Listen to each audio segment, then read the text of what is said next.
Hi, welcome to Ed Talks. My name is Harold Jansen. I'm the Board of Governors Teaching Chair at the University of Lethbridge. My guest today is Lance Grigg from the Faculty of Education, who is a past Board of Governors Teaching Chair. So welcome to Ed Talks. Thanks. Harold. There's lots of things I want to talk with you about today. What I wanted to start with talking with you about is something that, for those of us who are faculty members not in the Faculty of Education, who have had zero training in education or teaching, we look somewhat combination of envious and intimidation at This is not disdain. That's good. at people in the Faculty of Education. So, what sorts of things what sort of advantages do you think you have in terms of being able to approach teaching that? What could we learn from you guys? Well, I think it's a bidirectional learning thing. Okay. Because one of the things I think about professional education and the Faculty of Education, education is a multidisciplinary activity. It's interdisciplinary. It borrows from political science, history, all areas of the sciences, fine arts. The methods, it borrows methods from these disciplines and integrates them into a whole, which is unique. That whole is both challenging and it brings a lot of opportunities to it. In a sense, we have a lot of various fields and disciplines to draw from. And what makes us unique is sort of, I think, that interdisciplinarity, in the sense we need those disciplines in order to do what we do. What's the purpose of professional education is to basically, in a K-12 environment, to prepare students to work with children in schools and delivering a pre-established curriculum in a meaningful and engaging way. Now, the crossovers in terms of what we can offer departments who aren't and faculties that aren't associated directly with education is things like structuring curriculum, structuring the development of a series of questions to be addressed in a meaningful way, which may in turn address an overarching critical inquiry question which frames an entire course. And concepts, how to teach for conceptual understanding in a way that allows, as a side, acknowledges the importance of memory, but still says recall and understanding are related but different. And I need information, but I can use that information in a manner to deeply understand a concept to address a question. So basically, I think one of the things that we do in education is structure curriculum and instruction within a specific model designed to help students pose questions, answer questions, pose problems, solve problems, create their own projects to address problems that we don't see but they do. So it's, I think in terms of the relationship with faculties outside education, I think it's strongly interdependent. I think we need other faculties in a variety of ways, content, methodologies, and they really help us do the job that we're empowered to do. So what are the differences between teaching at the K-12 level versus teaching at the university level? I mean, obviously they're not completely identical. Oh, absolutely. There's overlap, but there's significant difference. Okay. I think one of the significant differences is curriculum. For example, in most provinces, the government sets the curriculum that teachers are to deliver in schools in a K-12 environment. And in the Faculty of Education, professors can have input at the curriculum development level, but once it's in place, we have to teach teachers to deliver that curriculum. And that is both, I think, an opportunity and as well carries with it some challenges in the sense, especially if we disagree with the focus of a particular curriculum. Right.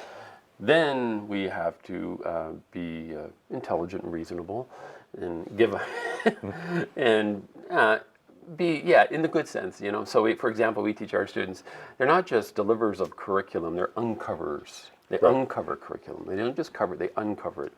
So when they're working with students in class, they're aware of the pre-established K-12 curriculum they're handed from the government to deliver. On the other hand, they're also aware of some of the problems associated with the current existing curriculum. And I think that is that's fun. That's where it gets really fun. You get to throw monkey wrenches into things, right? Well, it struck me watching people. You kind of have to work around the curriculum, right, and You try betcha. to educate despite the official Sometimes, curriculum. sometimes absolutely, and I think really good curriculum developers are aware of the shortcomings of established curriculum, and they appreciate the fact that we in the Faculty of Education can say, yes, we understood this particular curriculum innovation was prominent at the time because people made a reasoned judgment that it was the right thing to do, that Right. it was the good thing to do. Now that we and this is where that interdependence with faculties outside education come in, as we learn from political scientists, what is a better understanding of participatory democracy? What is a better way of getting students encouraged in the democratic process for vote in terms of voting?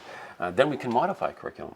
I think this is where the significant difference is seen most glaringly at the post-secondary level. At the post-secondary level, at the university level, we're creators of curriculum. We're not dependent upon a pre-established body of curriculum that must be delivered, and our students will be, assessed by an external standardized exam as to whether or not they've met those standards. There can be LSATs and MCATs which do that, but I think for the most part, this is one of the real wonderful challenges associated with university education is we get to design our own curriculum. We're not dependent upon an external body to tell us what we teach. And I think with that in mind, it creates a lot of freedom as well as responsibility. But that's, I think, a significant difference is the notion of curriculum, as well as the opportunity to challenge the existing status quo. That is a wonderful way of getting students to think deeply, broadly, critically about a current problem and the solutions we think are apt, and to start to uncover some of the assumptions that aren't being attended to. So it strikes me that at the post-secondary level, there's sort of two curriculum challenges. There's the one within our courses that those of us who have zero training in developing curriculum, we are suddenly thrown into a course and have to draw it together. And then there's the whole question about how you build programs where you have a major or something where the curriculum is supposed to work together and you have a bunch of people, neither of whom can tell the other what to do, and somehow you're supposed to come up with a meaningful program that makes sense. And it's very, very We wonder why the challenging. UN has a problem. No, exactly. Herding cats is what my department chair always describes, trying to get a department to do something. That's clever. Yeah. So, in the first thing, what are some of the things that we who teach at the post-secondary level could learn or improve upon it? And what sorts of things should we keep in mind when we're developing curriculum? Yeah, one of the things that is a discipline-based background is really important, and I'm kind of fortunate. I come into education with a pre-established discipline, knowledge of particularly philosophy, some economics and history and English literature, and I was very lucky because I had profs who had an understanding of complexity in moving students from a concept which was more readily understandable and gradually moving them to deeper concepts. So for example, I remember in philosophy class, epistemology class, looking at basic current understandings of truth and how we arrive at truth. And then breadth of perspective on what truth is, and a breadth of perspective on the methods of arriving at that, and then looking at particular problems associated with each. And I had similar experiences in economics and in my English lit classes, particularly in a literary theory class. Gradually looking at those deeper, more complex concepts and structuring activities to move students in that way. So I got to tell you, I bring some of those positive experiences into education when I look at how to structure curriculum and instruction for our students. One of the things I think which is really important that I think we can offer other faculties is just getting profs to develop their own philosophies of education. I think a philosophy of education is a bit different from a statement of education. A philosophy of education is a much deeper, broader exploration. Except epistemology, cognitional theory, all these things. What's the purpose of education?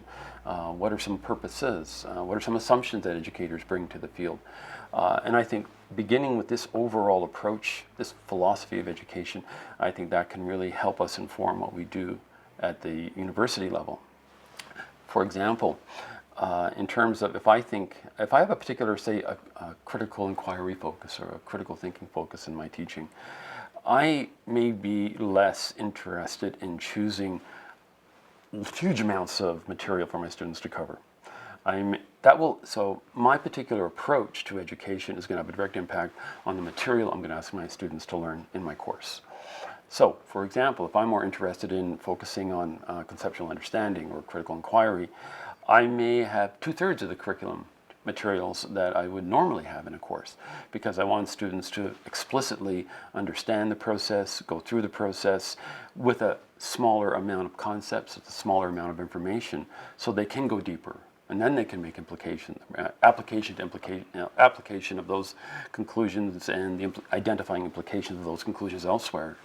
And so I think this is where, because from my perspective, a congested curriculum makes it very difficult to teach for those critical thinking skills and development of those critical thinking skills and attitudes in students. So that's one way. Does that help? Yeah, well, there's always a trade-off between breadth and depth, right? Absolutely. In what we cover, and I'm struck by that in my own teaching when I'm designed. How do we get faculty to start thinking, though, more reflectively about what they're doing and why? Because it strikes me a lot of what we do. I know when I started teaching, I looked at what the instructors who I had enjoyed had done before me, and it's sort of this passed on lore almost of how we teach. And it's actually more recently that I've started to sit back and think, well, why am I doing what I'm doing? So what do we need to do to encourage that sort of broader discussion about thinking, just be more self-conscious about what we're doing? That's a $1,000,000 question in the sense of how to go about doing that. I think it has to occur at the department level. So you get like herding cats is a great analogy, and how can we turn herding cats into a collaborative community of critical inquiry, right? So, for example, you have the department sitting down and saying political science. What by the end of the first year, what are some 10 big ideas, 10 fundamental and powerful concepts we want students to be able to understand in terms of political science? If we want our students to think more deeply and broadly about political science, at the end of the first year, what do we want students coming out of, say, Poli-Sci 1000 understanding in terms of the purpose of political science? What are some questions political scientists ask? They're related to, but I think significantly different from questions historians ask or geneticists ask. And yet they're important questions. And so what concepts and information do political scientists need in order to answer those questions? So I think to begin at the department level, having people sit down and go, let's identify just at the end of year one, at the end of Poli-Sci 1000, what are 10 big ideas, 10 fundamental powerful concepts we want students coming out with. What are some key questions we want our students moving into the next year of Poli-Sci, the next course, that they want to continue to apply those concepts and information to those new questions. And so in terms of curriculum materials, I think it's at the department level, maybe at the end of the first year course, we can ask, what are the 10 big ideas that we want students coming out with? What are the important political science type questions that we want students being aware of that are unresolved, that require further inquiry, but we want them to come to a working resolution to? And then when you start looking at the second year courses, how can we relate those two so you continue the process? Another thing I think is how can, at the department level, have a discussion about what kind of, I know there's this term metacognitive self-awareness thrown out all the time. And I can be metacognitively self-aware, but I think we need to be critically metacognitively self-aware. I'm very aware of the fact that I don't like people who aren't, like me. But I need to be critically aware of that. I need to think critically about whether or not I should hold that belief. And I think if we can get students to explicitly attend to, say, a particular way of resolving a political question, using critical inquiry, for example, so there's a concomitant focus on the critical inquiry process students are using to answer those political scientist type questions, using concepts and information relevant to the field. And so with that sort of dual focus, and with the department getting together to say, how can we maintain that dual focus? And at the end of year one, what do we want to see students doing to show us that they're at least starting to develop some of those habits of mind associated with, say, the critical inquiry process that you want them to use in the next year? next level. So maybe the fun part about that is you can set those objectives, but there's multiple ways to achieve them. Absolutely. Right? And Absolutely. individual faculty members might approach how I'm going to get those 10 big Yeah. ideas or engage students on those Sure. differently. Yeah, that's the, I'm sure you've heard this term differentiation and everything. There's process differentiation, product differentiation. So what you're saying, so one of the interesting things that individual instructors can do, or departments, is to give students the opportunity to select how they're going to demonstrate to you their understanding of those concepts. And that can take the form of a project, it can take the form of a paper. They may want to write an exam, but at least you're giving them the freedom to select the kind of assessment tool that they're going to use to show you that they've understood these relevant concepts, they've addressed these relevant questions using the information, etc.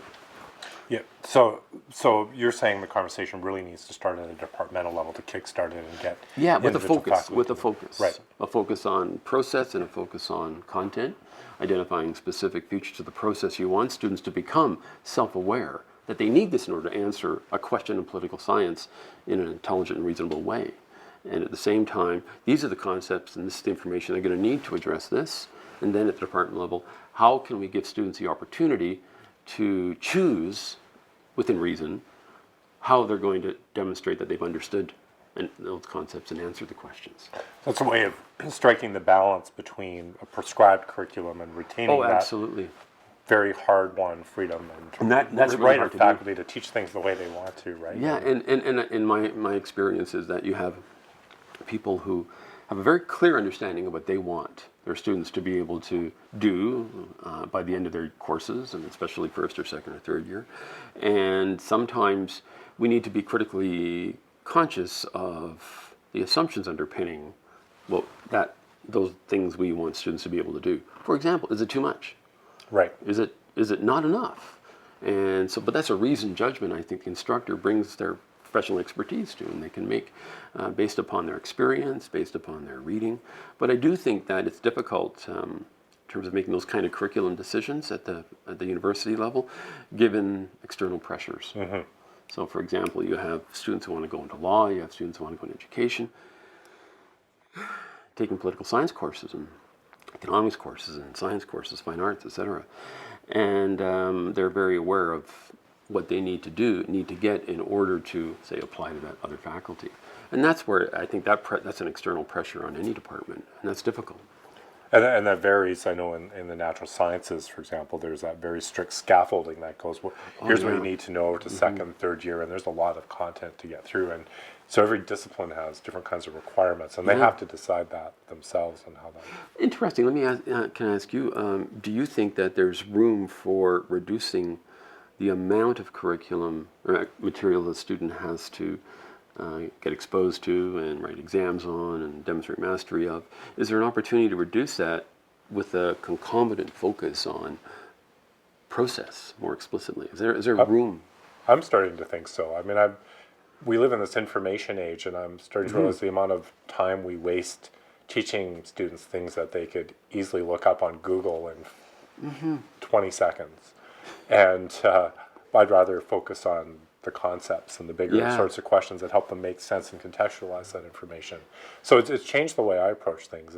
Information is not scarce anymore in the way it used to be when we built a lot of the models of universities, where I held the knowledge and I would give it to you, but now anybody can find it. I don't have a secret trove of knowledge that only I have and I will generously parse out. But I do, from years of experience and having had the time and the privilege of focusing on this, I've learned some ideas and some concepts that help to make sense of that, and I think that's where our effort is better spent. I don't know if that I agree. So if I get my students focusing on some concepts, then I can demonstrate how the information is related to those concepts. Exactly. Understanding the concepts really helps you identify the relevant information in a much more meaningful way. Do you ever get resistance with that approach from either students or others? Or? Well, I think sometimes students would just like to just tell me, right? Just lay it out for me. But it is exciting when I find with my students, because I teach in political science, when I find they're reading the newspaper and suddenly things that didn't make sense to them before suddenly make sense because they understand some concepts or a broader institutional context that all these little bits of information that are constantly being thrown at them, suddenly they can start to put them together. And that's when those little bulbs go off. That's so exciting, and they get excited about that. But you have to be, I found with students, you have to be quite explicit in telling them, here's what I'm doing and why. Because a lot of what they're expecting is, I'm just going to tell you stuff. Oh, and in education, that is a very challenging approach, and the issues and difficulties which arise from that challenging approach are common. Students want, well, just tell me what to teach. Tell me how to structure this lesson. Tell me what materials to use. And at the beginning, sure, you gradually move them into it, but then you say, well, what do you think? Do you think you should use that material? Do you think that's an apt question to ask in this context? Yeah. And how do you know your students are really understanding that concept as opposed to just parroting it back? Yeah. And so when a student says, well, how do I know my students understood, say, the concept of democracy? So the first thing I ask, well, what do you think democracy is? Can you elaborate upon that? Can you give me an example of a non-democratic country in the world? And can you think of an image or a metaphor or analogy of a democracy? And if they can, I said, well, why don't you ask your students the exact same thing? And if they can't, then that's kind of a way of identifying what you need to do the next day. One of the things I think which is significantly different about faculty of education from faculties outside, and that's also by virtue of the responsibility that we have to have students go into children's classrooms, right, is the whole approach to formative assessment. In terms, we assess whether or not our students understand material in a variety of ways. We can have a summative assessment, sort of a performance task at the very end, which is like a synthesis of all the work they've been doing into a product to show us they've understood what, say, democracy is. Right. But along the way, backing the truck up, there's a lot of opportunity for formative assessment. So we ask them to do things, hand in materials, construct reading guides that they have to address answers specifically in relation to questions, say, in the textbook or in an article, and without a mark, not for a mark. So it's a formative way of assessing it. And then so it's kind of front end loaded. It's a lot of work up front, but you really see it at the end when that product doesn't contain all those mistakes you've caught up earlier, and the students feel a bit freer and safer to be able to say exactly what they think it is because they know it's not for a mark, but they still know they have to do it. So that's a nice formative assessment tool. And I think we're kind of lucky in the sense of having that opportunity, whereas I think in faculties outside, that opportunity might not be as abundant. I've started to move towards a bit of that. I know in one of my classes I have them do assignments, and they're not completely formative in that. They count for grades, but they count for so little. That it's inconsequential. And we do a lot of work in class. I don't mind if they talk with the people sitting around them or ask me questions, and they find that a little bizarre. But if this is just to help you tackle it, and then if they get below a certain grade on that, I might send them an email saying, you're having trouble with this concept, and this is really important later on. So go back, come see me, or rewatch this video, or read this part of the textbook, and you need to make sure you get this down because we're going to need this later. So I've sort of come up with sort of a hybrid thing, because I find a lot of my students, if I do something formative that's not for grades, they're just going to blow it off and do the other things that are for grades, right? Yeah, you really have to really set up that form. You have to set that, if I've done it where I haven't set up the value of the formative assessment opportunity, and they students, they triage, right? They've got so many demands on their time, right? Absolutely. This is where 10% of my grade, this is formative, that's going to help me down the road, but it doesn't count for anything. I'm doing the thing that's 10% of my grade. Well, one of the things I'm curious about, there's one course we have, which is a pass-fail course in Faculty of Ed, and so it avoids the issue of assessment in the sense of, is this 10% or 15%, so I'm going to do the cost-benefit analysis of time spent versus, mark earned. I wonder if there's any opportunity in, say, political science or other departments in arts and science for that kind of formative assessment, or is it? One of my dreams, we do it in graduate programs, right? You work on a thesis, right, basically, and when you've gotten the thesis to good enough, we say, okay, now you can defend it and we're done. Graduate education is largely built that way. I'd love to do that for undergraduate education. We're going to work on this, and when you've gotten to the point that you've achieved the level of understanding, or you've achieved the goals we've set for this, then we'll say you're done, you're passed. But keep working at it until you're there. We do have a model like that. Oh, that's actually. good. That's That's what graduate education is built on. That's what a thesis is built on. and maybe we can start to move that a bit into the I undergrad. would love to see So that. you've got a combination of formative assessment working in a pass-fail environment. Yeah. So the students are just working to get the minimum until they get their pass. They still have to do the formative assessment parts because they're not passing just with. They have to pass with a conceptual understanding, ability to apply those concepts in different contexts. But it's tough because so much is based on grades at university, right? Admission to other programs, competition to get into graduate school, law school, medical school. This is I where would love to have a world without grades. But, I have a colleague who has a lovely phrase about rubrics. He says, I've never met a rubric I've liked." And I kind of tell you, I kind of agree with him. But one of the things this is where I think it now at the departmental level. Now let's move to interdepartmental levels. And so, for example, say if I'm teaching in the economics department and my students want to get into management or want to go do an MBA or somewhere, those other related faculties, professions, maybe there needs to be more collaboration between them and departments within the universities preparing students for those other places to the extent that now let's focus on nurturing economic thinking. right. If I can nurture the thinking in the discipline, chances are those students are going to be able to approach new questions with a much more discipline-based approach to solving them in the discipline than if they recall concepts and think it's just checking out boxes or getting do this because this is 15%, do this much work because this is for 25%. So I think it would benefit those external agencies, those related faculties and schools in meaningful ways. But that requires dialogue. There's more of a push for interdisciplinary kind of programming. Yes, But yeah. I mean, I've seen some of it. I was just looking at a memo this morning, and it's all the little institutional empires that we have, and it's tough. It is things are built so much around disciplinary silos, and those are very difficult to break through. And everyone's trying to get more students into their programs, and a lot of these interdisciplinary programs are really Trojan horses just to build enrollment in your courses. It's quite transparent a lot of the time. Yeah, people see exactly what's going on. Oh, exactly, yeah. So this is where I think now extending the discussion, extending the dialogue, the conversation to include levels of administration. And I think to focus on how can we nurture an interdisciplinarity at the administrative level. And so people are given the opportunity to do crossovers. And there's lots of interdisciplinary studies courses, and let's maybe find ways of promoting those and do it in an intelligent, reasonable way so other people. And if people don't want that interdisciplinarity, then maybe they need to go back and revisit their philosophy of education. Yep. This is where kind of it all goes back in a deep and sufficiently broad manner. So I can address questions associated with everything from allocating course numbers to a timetable to funding programs. So there is some real concrete applications of these kinds of things.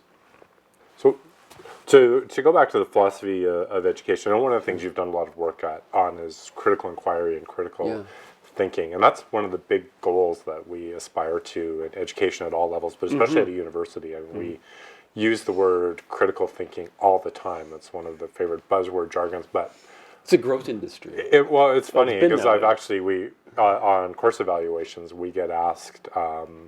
We ask students, did the professor encourage critical thinking, right? And it's really quite funny because students have no idea what that is. And so I found if I just use the phrase, we have to think critically about this several times during the course, I can drive my scores up just from saying that, even if I don't do anything different. So to help students, faculty, all of us out, what is critical thinking or what is critical inquiry? That's if I had the In 5 exact words or less. accurate answer, I'd be working for a publishing company. I think there are critical thinkings. I think one of the there are in terms of my. I started teaching high school in the '80s, and it's funny, because I come in with a strong philosophy background, some, like I said, economics, history, and literature. I saw commonalities among the thinking skills going on in these disciplines, and the kinds of thinking that's focused on arriving at a reasoned judgment is consistent across those disciplines. The whole idea of those disciplines ask important questions questions which just don't ask for the recalling of information, but ask students to use critical inquiry to make a reasoned judgment about. And they need accurate information, and they need concepts that are sufficiently deep and broad to address those questions. So in terms of critical thinking and critical inquiry, I see critical thinking as reflective, thoughtful thinking that has a focus on making a reasoned judgment about what to believe, about what to do. That requires a critical inquiry process to make that reasoned judgment. But it's also sensitive to context. It's also aware that, this is a political science context, it's an economics context, a philosophical context. Maybe overlap, but there's also significant differences in those contexts, and they have to be attended to. And it's always self-correcting, and it needs criteria. And so this is the kind of thinking that's involved. And also, I can do all that, but never have the will to put it into practice, never have the propensity to do so. So there are certain attitudes or dispositions which I think a critical thinker needs to have. For example, intellectual courage. I need to, have the intellectual courage to say, this is where I stand, this is what I believe it for these reasons. But also, I need the intellectual humility to say, I might be wrong. If I have all the intellectual courage in the world and no intellectual humility, I'm just an arrogant SOB. Similarly, if I have tons of intellectual humility, but not that intellectual courage to go forward, I can become rather servile, right? So things like open-mindedness, full-mindedness, fair-mindedness, intellectual courage, intellectual humility, a willingness to suspend judgment in light of further evidence being needed. These are sort of the attitude, truth-seeking, a desire for truth-seeking, to be a truth seeker, and a lifelong learner. So these are some of the attitudes that I think that critical thinking needs alongside all these other, dispositions or abilities, or some people use skills, in order to arrive at the best reasoned judgment in the context in question. Is critical thinking something that can be sort of taught, just sort of as a skill, divorced from context? There are lots of, in the critical thinking literature, there's a guy called John McPeck who says, there's no, there's only disciplinary-based knowledge. In short, critical thinking is always context-specific, discipline-grounded, and I think he's got a good point. Critical thinking is always thinking critically about something. It always occurs in a context. It always occurs within a certain subject or discipline, or a certain life context that you're encountering, a problem that needs to be solved, a question that needs to be asked, problems that need to be posed, right? It's always occurs within a context, as well as in a discipline. There are disciplinary contexts wherein critical thinking occurs, and the outcome of that critical thinking will be relative to the discipline that the critical thinking is occurring within. So in terms of teaching it, I think it always has to be taught within the context of a discipline. Otherwise, even if I'm going to talk about critical thinking itself, I always have to put it within the context of a discipline. I can abstract the critical inquiry process from that, but I always have to realize that critical inquiry process always occurs within a context. So what are some of the practical ways that we can do this? I mean, I'm sitting in the classroom, and what are some good ways to... Say, you made the mistake of hiring me one year. You said, Lance, you're teaching Poli-Sci 1000. And I go, okay, how do you spell that again? So I'm teaching Poli-Sci 1000. I've got this course, and it's a very practical concern. I've got how many students do you usually have in Poli-Sci? I had 99 this fall, 99. Yeah. Wow. Okay, that's another practical reality. So 99 students coming into my Poli-Sci 1000 course and teaching this for the first time. How am I going to organize it? Well, practically speaking, the first thing I'm going to do is craft what we call an overarching critical inquiry question. So this is kind of a question which frames my whole year. If I could use an example, say, from economics. Mm-hmm. So say I'm teaching Economics 1000, and for Poli-Sci 1000, say it's a course in political systems. You could begin the overarching critical inquiry question for that course would be, is democracy really exportable? Right? Yeah. So then I would identify some related questions which help my students address that question. Similarly in economics, if I'm teaching an introductory economics class, I could say, I actually did use this. I said, if weathermen and if meteorologists and economists traded places, would anyone know the difference? Yeah, see, you got the insights there, and so and the kids kind of like the question too. But like, do they always get it wrong? You know, Right. And so then we identify some related questions to help the students address that one. So like, what is the purpose of economics? What is the concept of economics? What information do economists use? What kind of conclusions do economists arrive at? Same thing with the political scientists. And so in terms of planning my course for the year for you, I would first identify an overarching critical inquiry question. I would try to tweak it to make it, these are first year university students, right? Still have sufficient depth, but have that engagement, right? Then I would identify some related questions, which I would use course materials. The students would use those course materials to address that related questions. What does the term democracy mean? So I could go into some political philosophy, looking at some political philosophers who've written about democracy. Right. What are some examples of democracies in the world right now? What makes them democracies? What are some non-examples? What makes them non-examples? So in terms of planning my course, I would first organize it around questions. A big overarching critical inquiry question that my students would have to address by the end of the course, and then related questions I would want them to address to answer that one. Then my selection of curriculum materials would be those which would allow my students to answer those individual questions. Then I would say, well, how the heck am I going to know if they're doing it? How am I going to assess this? This is where I would use formative assessment. And so I would identify ways of getting my students to summarize and assess the particular reading in question and use that to answer whatever that brief question is that their related question is that they're answering. And then I would then I would go to the end and identify what we call like a performance task or a summative assessment that they would do to show me that they're answering that big critical inquiry question. And then throughout, I would plan. I could still have them do a paper. I could have some quizzes, but I would also give them the opportunity of choosing how they're going to demonstrate to me that they're answering that overarching critical inquiry question. So just at the planning phase, that's one of the big things I would do at a very practical, concrete level. That also, so you can see right there, it kind of opens the breadth of possible curriculum materials I could use. And that is both an opportunity and a challenge. So I'd also have to talk to you. Harold, this is what I want to do. You're department chair, this is how I want to spin it out, and this is how I want to assess it. And so this is where I'd have to collaborate too. Is this in line with the vision of the department? Given what the students have to do in the next year, is this sufficient?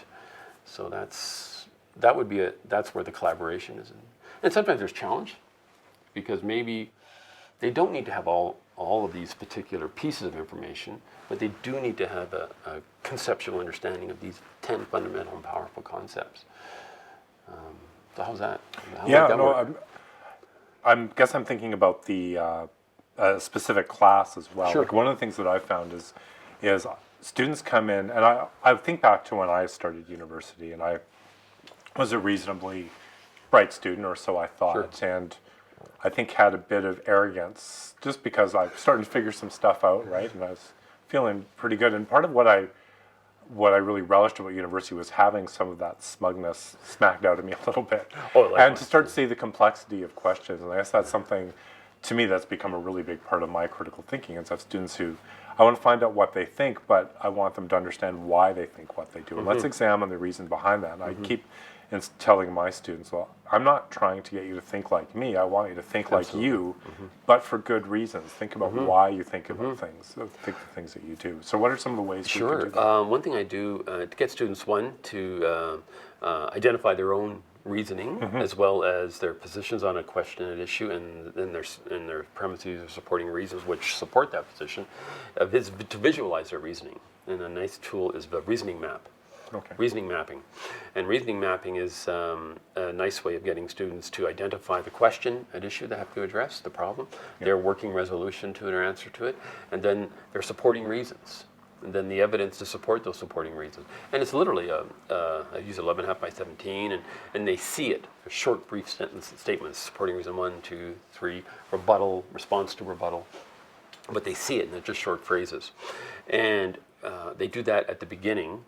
So they self-identify their working conclusion. Then as we move them through the critical inquiry process, they ask questions, what information do I need to reasonably address this? What concepts do I need to apply in order to reasonably address this. Then now there's also explicit instruction in just some fallacies. Am I begging the question? I got this supporting reason, and number one, supporting reason number two, but they contradict one another. They're inconsistent with one another. Right. So they see that at the start. And so they think, okay, you got to go back and revise this because something's awry here, right?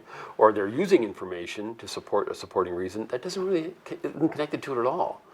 You know, the question is causes of World War I, and they're talking about Napoleon Bonaparte, but Right. what he had for lunch, and they're not bringing it back in, and that kind of thing. So they see that, they visualize it as in the first phase. Then they move into the text-based format. So when they start to translate that reasoning map into a text-based format, an essay format, they start to, they revise, they qualify, they expand and elaborate in ways that aren't on that reasoning map. But the reasoning map gives them a nice guide to going here. Because I don't know if you ever had papers back from students and you're not really sure where they're going, you know. Never. My student papers are always perfect, you know? But I always tell them What's that. the focus of this paper? What's question? In other words, what question are you asking? That's the biggest weakness I tell students of papers is like an unclear thesis statement and poor organization. That's it, and that speaks exactly to what you're talking Reasoning about. mapping is a really good way of getting students to see their reason, their whole argument, and not just see their argument, but see how their reasoning is moving.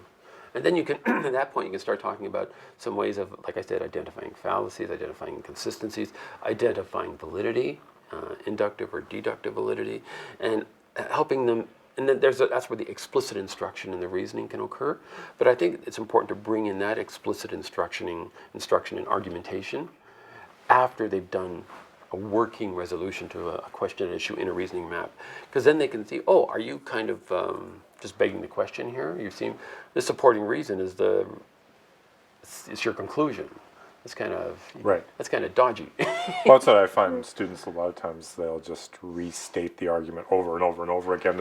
If I say it 5 times, I'm 5 times more convincing, right? They'll say, you're not providing me any evidence or argumentation, you're just saying the same thing over and over again. So one thing I have found, because I also teach a philosophy of ed class, and the grad and undergrad, and we do reasoning mapping, and we first look at like, what is an ideology?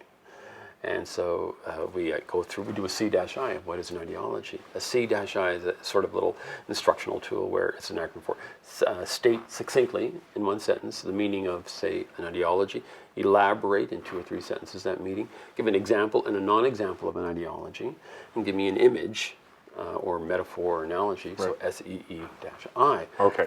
So that's what it looks like. And that's just a preliminary. Right, and so they're establishing prior knowledge. What's your working understanding of the term ideology? And they do this SEE-I, the C-I, and then we start to look at the literature on ideology.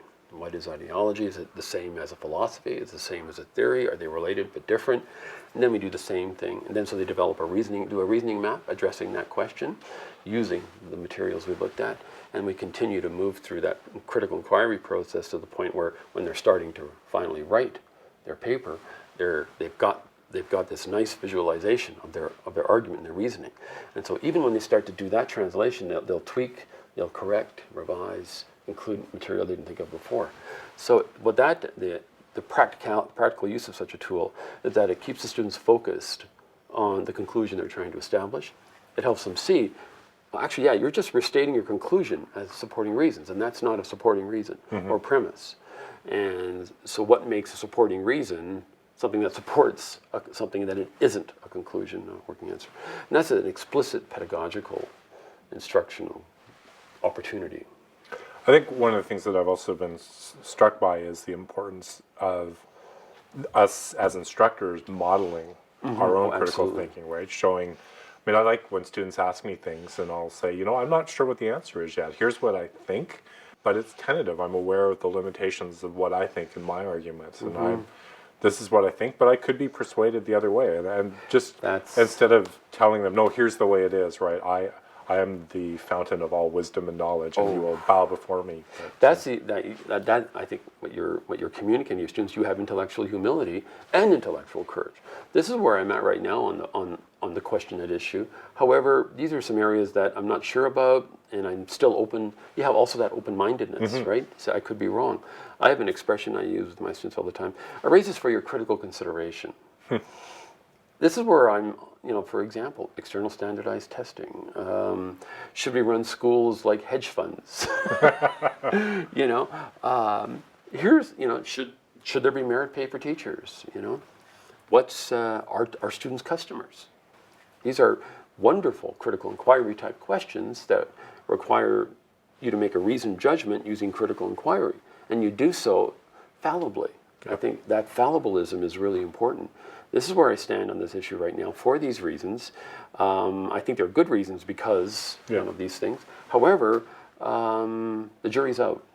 Well, sometimes you tell them, I would really like to believe this, but I can't. I'd love to be persuaded of this, but here's why I can't. Like, show me why this is true, because this is what I would like to believe, but I can't because of what I see and these reasons and this evidence. But please persuade me, and that sort of invites them to engage in the conversation. I'm that way with pass-fail, and of course, I think motivation to really be a lifelong critical thinker is nurtured in a pass-fail environment in a way that it's difficult to do in an environment which is all graded. Yeah, I agree.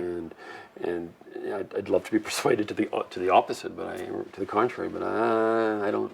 I just need more information and concepts and argumentation about it.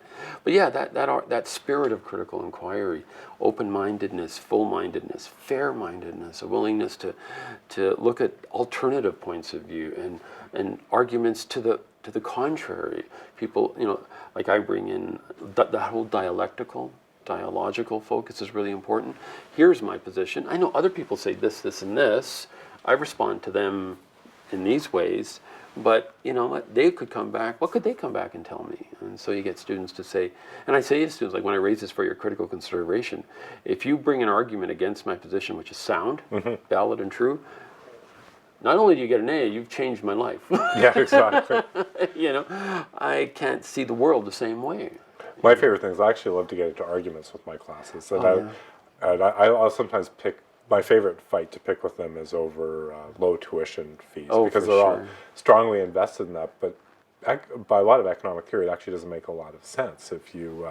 And so I'll argue with them about that. And I've had students just so mad they'll go and want to write a paper to prove me wrong. Well, that's and I love that. That's I think that's great. That's maximizing engagement. Absolutely. It's fun. I've had them just storm out of class and they'll write a paper to try to prove me wrong. And I've given them A's on paper. And I still think you're wrong, but this was terrific. Right? I really loved how you, right, here's why I think you're wrong. But the fact that I can actually engage it at that level because there was an argument with evidence and argumentation and that I could disagree with it substantively, not, I don't know what your argument is. That's terrific. And I'd love to see that from students. And I think that really nurtures an intellectual curiosity. Yeah. And one of the things about critical inquiry or critical thinking, it is really a lifestyle. And I think one of the challenges associated with it is just that. And if people have lived a certain way and now they're being exposed to this, you're actually involved in changing a lifestyle, and that can be really, really difficult. And I have intellectual empathy. Intellectual empathy is very important, and I have intellectual empathy for those people. But I do honestly think that there is just what your experience with the students who get really angry and want to go write a paper. There's a lot of opportunity for that in our classes, and I think. But that means that we have to have a certain critical stance towards our own beliefs, towards our own, and that's difficult. That's hard. That's that critical metacognitive self-awareness, which is so challenging. I've actually even given my students things that we've written and have published and peer reviewed, but there's one that has a big logical flaw in it, but none of the reviewers picked it up. So I'll tell them there's a real problem with this. And that's fantastic. Can you find it? It's great. I mean, I love challenging. I don't have any papers like that because I have no logical flaw. Oh, that's great. I'm joking. Boy, that's a big one. That's a big one. Oh yeah, no, it's funny that you should do that because I've done that, and then it's a chapter in a book or something, and I go, I really believed this at the time. Yeah, no, it's true. Can you believe absolutely, that? Yeah. But I think that's that modeling, that intellectual, self-critical stance, which says to people, yeah, I do believe this for these reasons, but I do it fallibly. I hold them gently. I hold my positions fallibly, and if you can convince me to the contrary, then kudos to you. Yeah, and that we never stop evaluating the things we have held true, right? That's lifelong learning, right? You're going back, Absolutely. looking at things that you went on the record as thinking and saying, you know what, I've reevaluated this, and I'm not so Yeah. sure about this anymore. And it's funny. I asked my students in my critical thinking classes. I said, "Does fallibilism render critical inquiry, useless, like futile? Right. If everything's going to change, why bother? It's all going to change. Right. You're this today and you're that tomorrow, and so does it? And refreshingly, no. They'll say no, it doesn't. It just focuses on how much more important it is. Yeah. And I think that's true. But it does require, I think, a humble stance towards the work we've done, the beliefs we hold, and a willingness to listen to the other attentively. Absolutely. And prior to, like I talk about thinking as defending, but thinking as exploring. And I think we need a healthy balance between those two. It's fun just to play with ideas and see what exactly. how does that help look at this problem, right? Yeah. There's a guy, I think it's Francis Schrag, a guy in the 80s, wrote about critical thinking as territorial exploration, which, I think is a nice way of putting it, thinking as exploring. You need thinking as defending, but you also need thinking as exploring. If I think critical thinking is always taking a defensive posture, or criticizing other people, right? I see. You're critical about others, right? There's this lovely a couple of critical thinking specialists, Mark Sharon Balin and Mark Battersby, have this book called An Inquiry Approach to Critical Thinking. Reason in the Balance is the title. It's a nice title. Anyways, they have this little segment at the beginning where they talk about students in a university lunch room are having a discussion, and the title of the discussion is Mystery Meatloaf. and it's really quite clever. It's Mystery Meatloaf take one is they're having a discussion about the meatloaf, and one's vegetarian and the other loves meatloaf with lots of sauce and meat, and they have a discussion as to whether or not they should even have meatloaf, and they all start shouting at one another, abusive ad hominems thrown out, and people end up getting to the table and leaving. And that's Mystery Meatloaf take one. And they said, let's envisage this conversation with a totally different focus, a critical inquiry focus. So yes, opinions are raised, but they're respectful. They listen attentively to the others. They don't prejudge. There's a focus on like that intellectual humility where, I have a question, this is my position, but what information do I need to know? What concepts do I need to apply to deepen and broaden my working resolution, and how might I go about doing that? So the two of them tweak the same conversation, but from a critical inquiry focus, called Mystery Meatloaf Take Two. And then you look at, I get my students to look at both conversations. Which one would you want to be a part of? Right. In the first one, friendships are broken, feelings are hurt. And the other one, issues are raised, opportunities for inquiry occur, and people kind of leave with a willingness to do that. They kind of brought that to the picture too, though. So that's a nice encapsulation of what a classroom dialogue can be about an issue. I also do something called How to Teach a Controversial Issue Without Becoming One. And that's tough. That's very tough. All of a sudden you start talking about a controversial issue and you want to first be attentive to a breadth of perspectives on it, but if you don't explicitly say, okay, here's the issue, now I'm going to go and identify a breadth of perspectives on this issue. If you just get into it, all of a sudden students are you saying ... No, I'm not. So how to teach a controversial issue without become one is a challenging especially at a university where we want to engage controversial issues. And controversy is the engine of democracy in many ways. And I think one of the important things about nurturing a healthy respect for critical inquiry in dealing with controversial issues is that you get students democratically engaged. They want their position represented by reasonable people in government, and they realize that this is a responsibility they have as a citizen of this community. So. Well, and that thing you mentioned earlier about intellectual empathy too is just understand that there's some issues over which reasonably people can disagree, right? Oh, that's one of the lovely things about critical inquiry. You and I can approach an issue. We can use critical inquiry, and we can come up to dialectically opposed reasoned judgments. And that's part of pluralism. A liberal democracy is pluralist. And I think a healthy respect for ambiguity is also a feature of a good critical thinker. I have to respect the fact that there are questions at this time which we don't have the answers to, problems which we have a varying range of solutions, and people who are kind of firmly committed to those solutions, and some are more willing, some are less willing to explore alternatives, right? And that's the nature of the pluralist democracy we're in. That idea of a healthy respect for ambiguity, a healthy respect for ambiguity, not a sort of a... It's not an anything goes thing. No, but it's yeah. But exactly. it starts with the recognition of the limitations of your own position. Yes. And I think that's a big thing that we really have to work hard to instill in our students. And exactly, and I work hard to instill it in myself. Yeah. And I think I loved your point about that fundamental value of modeling what you want your students to do. They learn by doing, they learn by watching, and they see you doing it, and they see you, putting your money where your mouth is and saying, look, I'm willing to, this is my position, it's up there, it's on the table, it's transparent, here's my reasons for it, what do you think? And that says, oh, well, if he's willing to do that, or she's willing to do that, okay, I'll give it a shot myself. I think that's a nice way of building that lifelong, and I've also heard life-wide learning. The older I get, the harder both are. Yeah, that's very true. As our life gets shorter, that gets harder. Yeah, as our life gets shorter, and I'm supposed to go live longer and wider.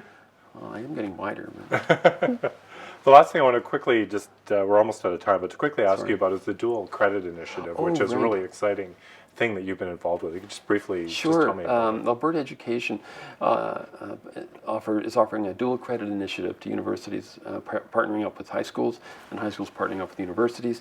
And it's basically a chance for students while in high school to get credit for a university course.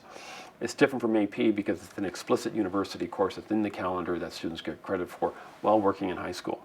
However, it's also the case that while they're in high school, they get credit for that course at the locally developed level. So, for example, currently, the University of Lethbridge is partnered up with LCI, which is a high school here in town, and they're offering 2 courses, Liberal Education 1000 and Supply Chain Management. And I am co-teaching LibEd 1000 with Dr. Bruce McKay, and that is a really exciting opportunity to work on-site in a high school with grade 11 students in fall 2015 while delivering a university course, LibEd 1000. And we're structuring the course around critical inquiry. We're using critical inquiry in the sense of we're phrasing or structuring the whole course around an overarching critical inquiry question. We've identified related questions the students need to do critical inquiry in terms of information, using relevant concepts, and at each phase they have to address that particular question. And then we've looked at a final performance task or summative assessment, which can involve a paper, but also asks the students to do some sort of public presentation of their working answer to the question. For example, how should we view food? That's going to be an overarching critical inquiry question we're planning for at this time. But the nice thing about it is the government is giving us funding. I think it's for 3 years. It gives students the opportunity to get credit for either LibEd 1000 or supply chain management, depending on what course they take, while at the same time getting dual credit for a course that's locally developed at LCI. It's challenging in the sense of, one thing I feel about education, I feel like I'm a walking Venn diagram. I've got university, I've got schools, I've got government, and I'm right in the middle. Yep. And it's a hybridized delivery activity because they're not adults. Many of them are minors. They're under 18. It's in a high school context, but they're taking a university education course with university expectations. And the principal, the administration at the university and the administration here has been just terrific in making this fit, making it work. But I think one of the, and Dr. Bruce McKay and I are also, we're doing some ongoing research, kind of like a duethnography approach, and to how this is working, how it's unfolding, what are the strengths, what are the weaknesses, what are some obstacles which we need to attend to, what are some things that are really working well, we want to push more, that kind of thing. I'm looking forward to hearing more about that as it unfolds. It's a really exciting idea. It gets me, I'll be teaching high school again. It's always good to remind us. Oh my gosh, it's that intellectual humility is really up front and center right now. Well, thanks very much, Lance. Well, I appreciate thank you your very time much, Harold. today. Excellent And, interview. Thank you. All the best.